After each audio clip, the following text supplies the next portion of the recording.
Hi friends, in this video we will discuss about the external carotid artery. ये जो है इसका बारे में हम डिस्कशन करेंगे. External carotid artery is one of the terminal branch of the common carotid artery. Terminal branch मतलब क्या है?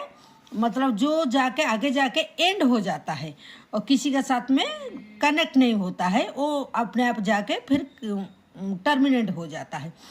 तो ये किसका ब्रांच है? ये कॉमन कैरोटिड आर्टरी का एक ब्रांच है. ये है कॉमन कैरोटिड आर्टरी. नेक में होता है common carotid artery.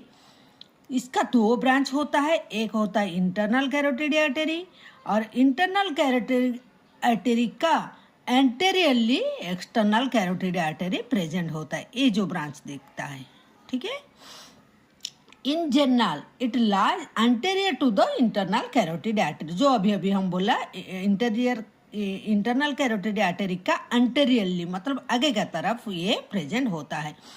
And is the chief artery supply to the structure in the front of the neck and in the face. ये के नेक का जो आगे का तरफ जो स्ट्रक्चर है एंड फेस को ये सप्लाई देता है. कौन देता है? ये एक्सटर्नल कैरोटिड आर्टरी का जो ब्रांचेस होता है. इसका कितना ब्रांचेस होता है? इसका 8 ब्रांचेस होता है. कुछ होता है एंटेरियरली, देखिए ये और पोस्टोरियरली ये भी 2 है. एंड इसका कुछ टर्मिनल ब्रांच भी होता है, वो आगे वीडियो में हम देखेंगे.